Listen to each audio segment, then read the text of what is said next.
नमस्कार, मैं हूं रीनू। आप सभी दर्शकों का अन्नदाता कार्यक्रम में स्वागत करती हूं। हमारे देश का किसान जन का पोषक है, वह श्रम का देवता है, अन्नदाता है। उसमें ही भारत की आत्मा निवास करती है। ऐसे ही किसानों की प्रगति के लिए हम खेती बाड़ी से जुड़ी हुई बहुत सी नई लाभकारी जानकारियां हर रोज सुबह लेकर आते हैं। तो चलिए कार्यक्रम शुरू करने से पहले देखते हैं आज क्या है अन्नदाता में। गर्मी में पशुओं का दूध बनाए रखने के लिए कैसे करें इनकी उचित देखभाल। मिर्च की फसल में जरूरी कार्यों को करें, अधिक उपज पाएं।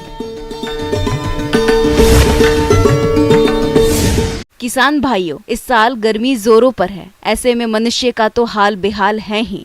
इसके साथ पशु भी तेज गर्मी के कारण कई तरह की समस्याओं की चपेट में आ सकते हैं। तो ऐसे में पशुपालक अपने पशुओं को गर्मी के प्रकोप से बचाने के लिए कौन कौन से उपाय को अपनाएं, इस बारे में जानकारी दे रहे हैं कृषि विज्ञान केंद्र गुंता अलवर के पशु विशेषज्ञ डॉक्टर AK वर्मा।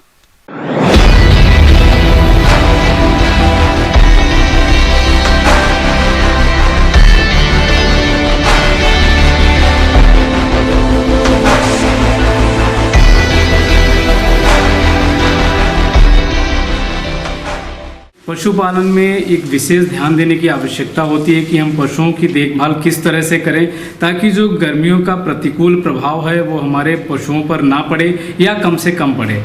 इस प्रकार से हम पशुओं के उत्पादन को, उनके स्वास्थ्य को किस तरह से प्रबंधन करें ताकि ये सारी चीज़ें हमारे अनुकूल हो जाएं और उनसे हमें ज़्यादा अच्छा उत्पादन मिल सके।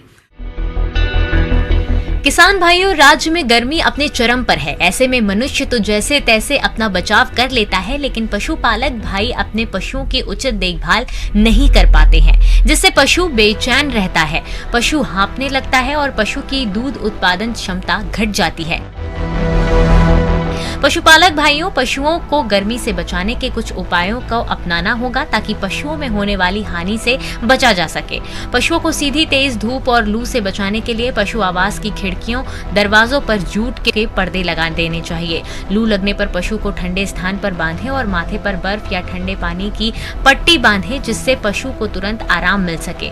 पशु को प्रतिदिन 1 से 2 बार ठंडे पानी से नहलाना चाहिए।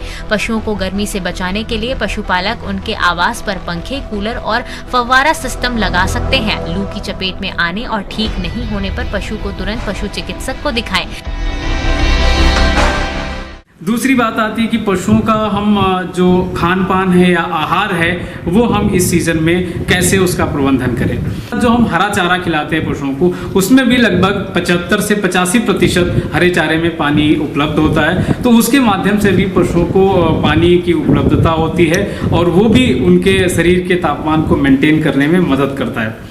दूसरी बात आती है कि पशुओं को जो चारा आपका तैयार होता है उसमें थोड़ा सा हमें सावधानी रखने की आवश्यकता होती है। जैसे अभी सीज़न में बाजरा या ज्वार किसान भाइयों का तैयार होगा हरे चारे के लिए, तो इसके लिए क्या होता है, कई बार गर्मियों की सीज़न में यदि खेत में नमी नहीं है तो ऐसी कंडीशन में क्या होता है, एक रासायनिक तत्व होता है, हाइड्रोसायनिक एसिड होता है, जो पौधों में आ जाता है।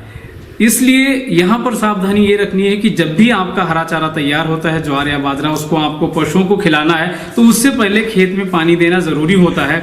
उससे क्या होगा कि जो भी पौधे के अंदर HCN जो पॉइजनिंग कंपोनेंट है, तो जब आप पशुओं को ये हरा चारा खिलाएंगे तो उनके अंदर इसकी पॉइजनिंग का कोई भी समस्या नहीं आएगी और आपके पशु इस जो जहर की समस्या आती है हरे चारे से, उससे भी पूरी तरह से सुरक्षित रहेंगे।